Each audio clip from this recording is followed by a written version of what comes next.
In the first day in the calendar, we celebrate today also in the church Mary, the Mother of God. And finally, we celebrate the World Day of Peace. So it's about 3 celebrations. I don't know what we celebrate individually in our hearts, in our families as well. I know we have a lot of cause to celebrate even when it doesn't seem there is enough reasons to do so. So let's take it bit by bit. First and foremost, we celebrate the World Day of Peace. Who are we celebrating? You know, Christmas is celebrated for, that single day of Christmas is celebrated for 1 week, 8 days, which ends today. Who have we been celebrating? Who did we agree on? Who did we know that this season is all about? Jesus. And he is the Prince of Peace. And that is why Mary is also called the Mother of Peace. So, how peace-loving are we? How have we contributed to peace in our homes, in our families, in our community, at our workplace, everywhere we find ourselves? Here comes another year.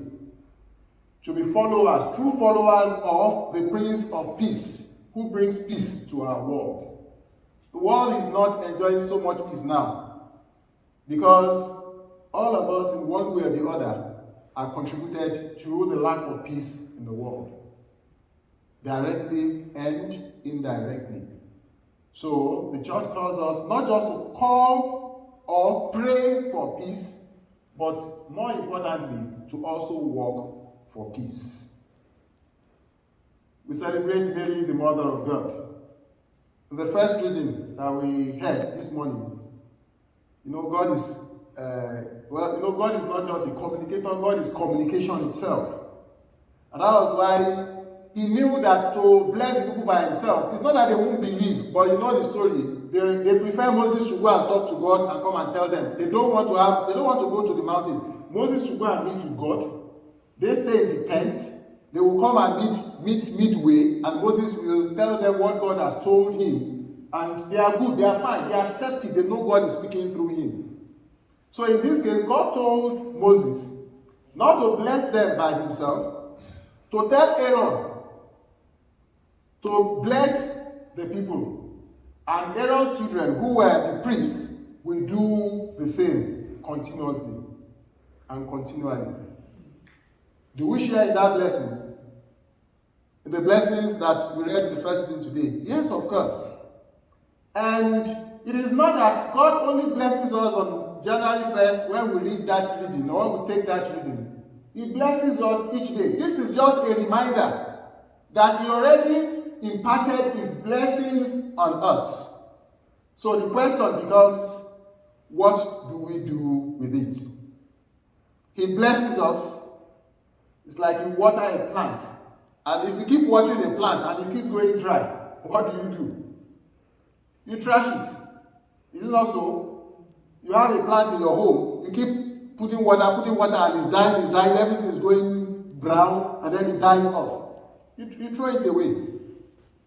So, again, the beginning of the year, all the blessings that God has showered on us, do we have anything to show for it? Any fruit is bearing. And like I said, he told Moses to tell Aaron, and Aaron will also tell his children. What is our role as Christians? To bless the world. We have been blessed. We have been sent the same way they were sent to go and bless the world. Not just with our words, not just with our prayers, but also with our actions, with our life. And finally, we celebrate the new year. And probably for the last 2-3 days, I've been asking myself, what exactly is new about this year? What is new about the new year?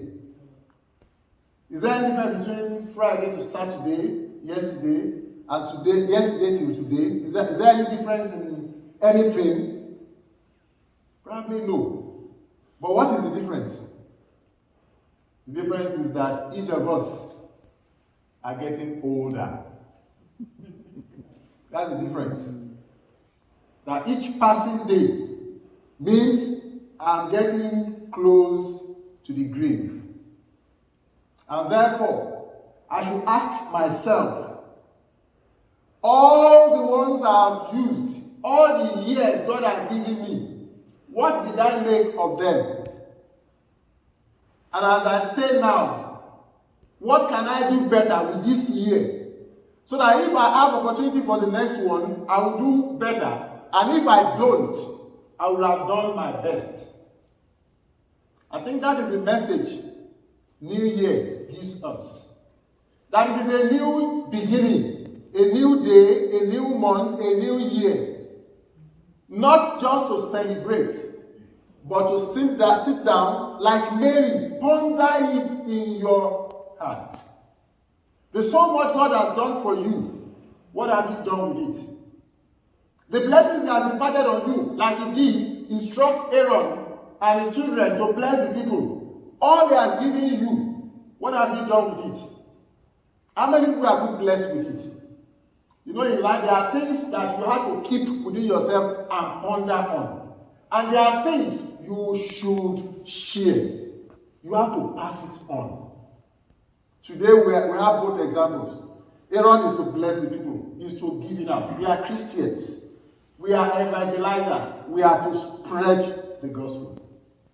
In the gospel reading, we have Mary, who was told a lot of things. Some she knew from the Annunciation, that she was going to bear a son. But she heard some other testimonies from the shepherds and the way things happened. And the scripture says, and she pondered all these things in her heart.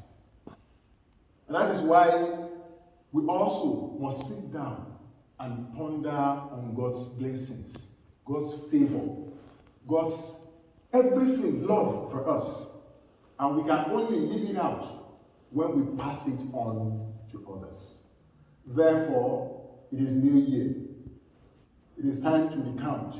What have I done with my years? 10, 20, 30, 40, 50, 60, 70, the one that are passed. What have I done with it? In case you think you have wasted it, it is not too late. Start anew, and that is why it is a new year, a new dawn, a new beginning. Ponder God's glory in your hearts and go out and share God's blessings. May this new year bring all of us continually God's love, peace, happiness, joy, health, safety, security, and everything that is good through Christ our Lord. Amen.